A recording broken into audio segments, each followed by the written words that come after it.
नाज़रीन, पाकिस्तान में इस वक्त सियासी मौसम तो खासा गर्म है। यूं तो मौसम सर्द है, लेकिन हम देख रहे हैं कि सियासत में काफ़ी गर्मा गर्मी चल रही है और तुंद तेज़ बयानात का सिलसिला भी जारी है। ऐसे में प्राइम मिनिस्टर साहब भी मैदान में उतरे हैं और आज जब उन्होंने आम लोगों से, पब्लिक से बातचीत की और कॉल्स ली, बराह रास्त उनके सवालों के जवाब दिए, तो वहाँ पर उन्होंने जहाँ दो बातें, अगर हम ये कहें कि मेनली उनका फोकस थी, एक तो वो पाकिस्तान की जो इकॉनमी है उस पर बात कर रहे थे और इसी से रिलेटेड ज़ाहिर है सवालात का भी सामना करना पड़ रहा था उन्हें, और दूसरा जो मामला था वो अपोजिशन का था, सियासी मामला थे जिसके ऊपर उन्होंने खुलकर बातचीत की। तो दो मेन उनके जो थे वो फोकस नज़र आ रहे थे। इसके हवाले से हम डिटेल में बात करेंगे, लेकिन महंगाई के हवाले से जैसे मैंने कहा कि उन्होंने बात की, पहला सवाल ही महंगाई से मुतालिक था और उस पर उन्होंने सैर हासिल गुफ्तगू की और कहा कि जनाब ये तो हाँ बिल्कुल महंगाई है और ये एक वो चीज़ है जो उन्हें सोने नहीं देती, और इसके साथ साथ उन्होंने फिर उसको थोड़ा सा एक्सप्लेन भी किया कि उसकी वजूहात क्या है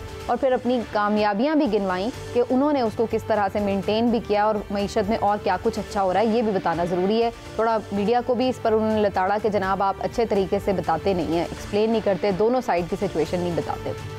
और अपोजिशन के हवाले से उन्होंने तुंदो तेज़ बयानात दिए जिसमें उन्होंने कहा कि जी ये तो चोर नहीं बल्कि डाकू हैं और अपोजिशन लीडर को तो वो अपोजिशन लीडर मानते ही नहीं हैं, बहुत बड़ा मुजरिम समझते हैं, NRO नहीं देंगे। फिर से उन्होंने इस बात का यादा किया और ये भी कि जनाब ये सारा जो मामला है कि ये सारा कुछ जो चाह रहे हैं दबाव है, ये ब्लैकमेलिंग करते हैं, और उन्होंने कहा कि कुछ भी हो जाए ब्लैकमेल नहीं होगा। ये इमरान खान साहब की थॉट्स हैं अब जबकि वो 7 साल हो चुके हैं उनको हुकूमत करते हुए, और दूसरी जानिब हम देख रहे हैं कि जो महंगाई का मामला है उसके ऊपर अवाम उनसे खासे खफा भी नज़र आते हैं। लेकिन क्या वाकई इस वक्त जो सिचुएशन है पाकिस्तान के पॉलिटिकल हालात में, जितना इमरान खान साहब उसे एक्सप्लेन करने की कोशिश कर रहे थे ऐसा ही है या नहीं, इस पर बात करना बड़ा ज़रूरी है। आप सबको मैं खुशामदीद कहती हूँ। पहले जाऊँगी इमरान साहब की तरफ। इमरान साहब, वो तो मुझे लग रहा है आपसे कुछ शिकवा कर रहे थे, वो कह रहे थे आप लोग जो है ना वो बस महंगाई का रोना रोते रहते हैं और ठीक से बातें नहीं बताते कि भाई ओवरऑल भी महंगाई है, अच्छी चीज़ें क्या हो रही हैं। तो आज तो मुझे लग रहा था कि वो प्रोग्राम आपका देख के बैठे थे। बिस्मिल्लाहिर्रहमानिर्रहीम। देखिए, खान साहब की तकरीर में ना आमतौर पे ऐसी ही बातें आजकल होती हैं जो उन्होंने की हैं, लेकिन आज कुछ ऐसे बातें ज़रूर उन्होंने की हैं जिन पे मैं ज़रूर बात करना चाहूँगा। और रहेगी तारीफ़ की और तनकीद की बात, तो हम तो जो उन्होंने कहा है ना अच्छे अंदाज में तनकीद होनी चाहिए। कम से कम हमारे व्यू पॉइंट में तो हिलाली साहब उनकी तारीफ़ें भी बहुत करते हैं और हम उन पर तनकीद भी मुस्बत अंदाज में ही करते हैं, और तनकीद बराए इस्लाह के लिए ही बात की जाती है।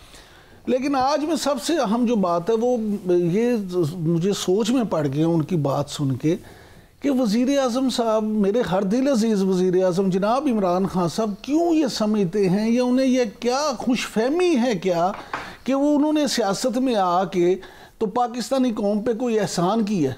देखिए, आज भी उन्होंने क्या कहा, उन्होंने कहा जी मुझे तो सियासत में आने की क्या ज़रूरत थी, मैं तो बड़ी पुरऐश ज़िंदगी गुजार सकता था, आरामदेह ज़िंदगी गुजार सकता था।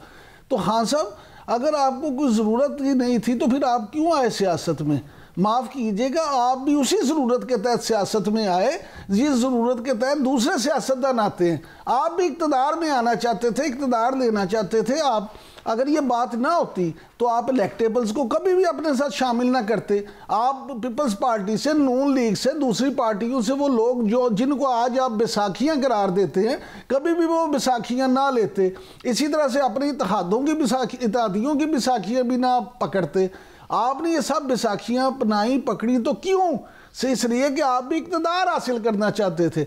आज जब आपने इक़्तिदार हासिल कर लिया तो अब आप अगर ये कहें कि मुझे क्या ज़रूरत थी आने की, जनाब जब आप वज़ीर आज़म हैं और हमारे तो हर दिल अजीज़ वज़ीर आज़म है, तो फिर तनकीद तो होगी, फिर आपकी बात तो होगी, तो फिर उसका हौसला भी होना चाहिए।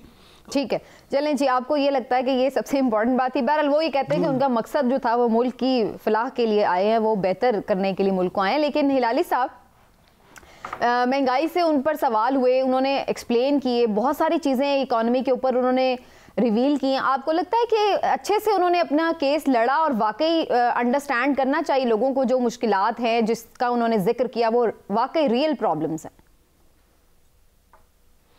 जी हाँ, वो तो मैं ज़रूर जवाब दूंगा, मगर उससे पहले ये जो इमरान याकूब साहब ने कहा है कि ये तो सिर्फ इख्तिदार के लिए आना चाहते थे और क्यों आए, नहीं आना था अगर इख्तिदार नहीं चाहते हैं। वाह, वाह वाह वाह, ये रहम खा रहे हैं। एक्चुअली उन्होंने हमारे पे रहम किया है, रहम किया है। नहीं तो आप सोचिए इन दोनों फैमिलीज़ में एक फिर हमारे ऊपर रोते, इसलिए कि अवाम को तो उन्होंने हिप्नोटाइज कर लिया है ना, ये दो फैमिलीज़ जो हैं ना। वो तो ये तो शुक्र है कि वो आए हैं। अगर मैं प्रिडिक्ट कर सकता था फ्यूचर तो फिर मैं उसके घर के बाहर खड़ा होता और कहता खुदा के लिए कुछ करो, निकलो, तुमने कुछ तो कुछ हासिल किया है, तुम्हें रिकग्निशन है, पॉपुलैरिटी है, आओ हमें बचाओ इनसे। तो हम तो बड़े खुश हैं वो आए हैं, और अगर उनको ज़रूरत भी नहीं थी और अगर उनको तकलीफ़ होती है अभी तो कोई बात नहीं, बर्दाश्त करें, इसलिए कि बहुत सारे लोग हैं जो खुश हैं कि आप आएँ और चाहते हैं कि आप रहें।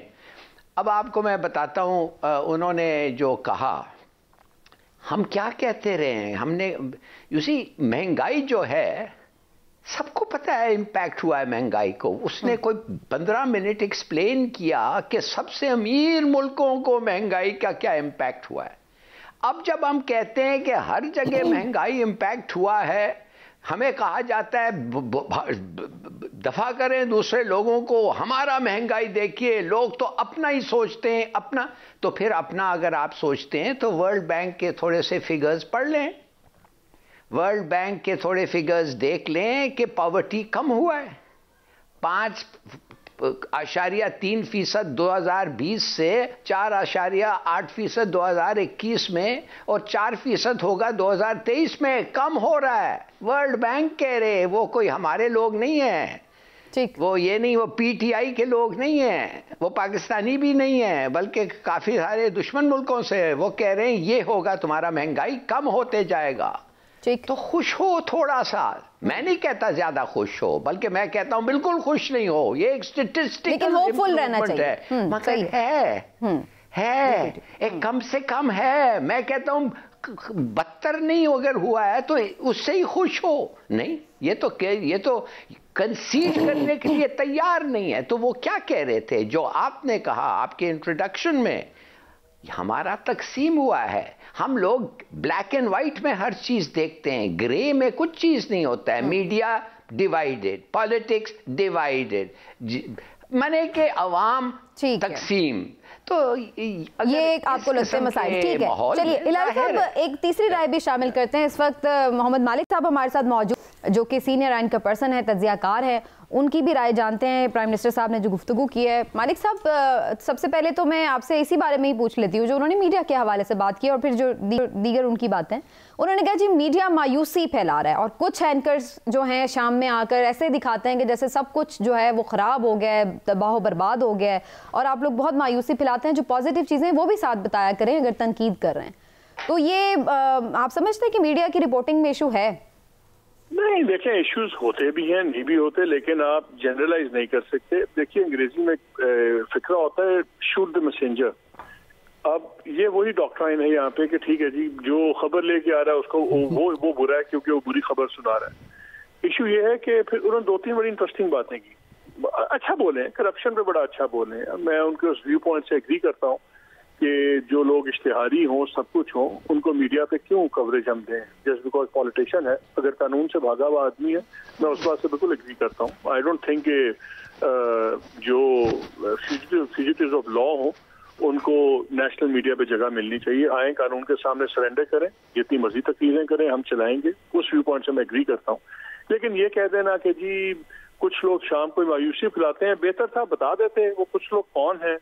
कहीं आपका ही ना नाम ले लेते हैं मालिक साहब। ले नहीं, मैं ऐसे कह रहा हूँ ना कि ले लेते हैं ना, हमारा भी चाहे नाम ले लें। बात ये है अगर सवाल करना या फैक्चुअल पोजीशन को सामने लाना, गवर्नमेंट की तारीफ ना करना, अगर ये मायूसी फैलाना है तो फिर मुझे नहीं पता फिर मायूसी फैलाने में और जर्नलिज्म में क्या फर्क है, और कौन से उनको जर्नलिस्ट पसंद हैं जो उनका बहुत अच्छे लोग हैं, कुछ अच्छे लोग भी हैं, शायद जो उनकी हमसराई करें वो अच्छे लोग होंगे। देखिए ये गलत बात है, वो वक्त इनको भी याद रखना चाहिए। फिर उन्होंने कहा कि जी एक गवर्नमेंट का आदमी होता है, 3 अपोजिशन का होता है, तो वो बड़ी ये भी जमाने में थे जब ये लोग अपोजिशन में थे तो ये भी 2-3 होते थे और एक गवर्नमेंट का होता था। आपकी 3-4 बड़ी जमातें हैं, आई थिंक नाज़रीन को बताना जरूरी है क्यों 2-3 लोग होते हैं। मसलन आपने पॉलिटिकल बहस करनी है, आप एक पीटीआई का बंदा बैठाते हैं, आप एक पीपल्स पार्टी का बैठाते हैं, एक आप PMLN का बैठाते हैं, तो ये 2 तो होंगे ही ना, क्योंकि ये सबसे बड़ी जमातें हैं। नहीं, वो कहते हैं एंकर भी साथ मिल जाता है ऑपोजिशन के मेंबर्स के। एंकर का काम है डिबेट को मॉडरेट करना, कि डिबेट रेलिवेंट रहे टू द, कोई ना ऑपोजिशन वाला जलसा बनाए ना सरकार वाला जलसा बनाए।